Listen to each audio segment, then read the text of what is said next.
Hey, g'day people, it's Matt here from Matt Carves. So today we're going to have a look at Kutzall's Taper Burr, and they come out with two different types, and we're going to have a look at this one today. I will try and focus it. There we go. So I'm going to show you all the ins and outs of using this burr. Okay, so the first part of the video is designed for beginners. It just goes into the ins and outs of Kutzall and how it fits into your Dremel, and maybe like looks at the coarseness of the burrs as well, and a few other little things. Now, if you want to miss all of this and just get straight onto the carving and how I'm going to use those taper burrs, just skip to this point here and I will show you how to carve with this burr.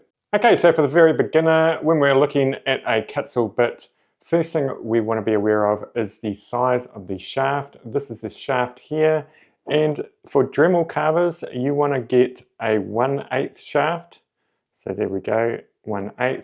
Now it says on the website that they're 1/8, but there's also 1/4 inch as well. So don't get confused with those. That's one there. So you can sort of see the shaft is a lot bigger. So that's 1/4 inch. So there is no way you can carve with these on a Dremel. It doesn't matter what attachment you've got on here, just not going to fit in. and just to show you on the website, it looks like that, the 1/8 shaft. Okay, so let's have a look at how coarse the burrs are. And for Kutzall, they use a color coding system, but you can also see from the burrs themselves as well how coarse they are. So they have gold, which is fine, and they have silver, which is coarse, and they have black, which is very coarse. But some people call that extreme as well. And also be aware the burrs on the website are in categories, so they will say things like taper burr, and in those categories you can get sort of different shapes of taper burrs, and they have two here. They have the one that we're looking at today, but they also have this thinner taper burr as well, so just be aware of that. And this is what that looks like on the website itself. So you can sort of see these two choices here of taper burrs. So you've got the long skinny one and the one that's a little bit fatter, I guess you'd say, the one that we're going to be looking at today. And once you've decided on the style of burr you want, you can sort of click on the coarseness of the burr you want. Okay, so let's get on to carving. Now I've got to point this out at the start. This is just my opinion on how I use this burr, and you might find out lots of other ways to use the burr, or you might think the burr is not really for you either. So the first way I use this burr is when I'm carving convexes or close to kind of flat profiles. So you can sort of see I'm going against the carving and just sort of like running it across the top. And because of that flat surface, we're not, it's quite easy to control over a flat area or a relatively mild kind of curve like that. What you wouldn't use this burr for is concaves, which would be a lot harder. You'd use a sphere burr or a flame burr for that. Now, just as a comparison, I'm showing you the flame burr. You can sort of see how the burr sort of touches the wood. It's going to be leaving a curve that is a concave in the wood, but you can get away with the flame burr if you wanted to do a convex. You just got to move it really, really quickly.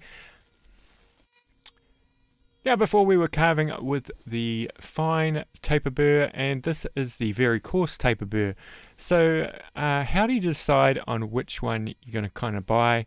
Well, it's kind of personal choice, but the way I kind of look at it, I tend to do all my blocking out with the very coarse flame burr, and then I will gradually start getting into finer details where I need the finer burrs. Now, I tend to not use that many silver burrs or coarse burrs. I tend to go from the very coarse straight to the fine burr. Now, there's a few reasons for this, and one of the first reasons that most people think about is because the finer burrs leave less marks, which is true. But the finer burrs are also easier to control. So if we compare it to this one, think of a motocross tyre that has those big lugs, and when they're spinning around, there's not going to be much sideways movement.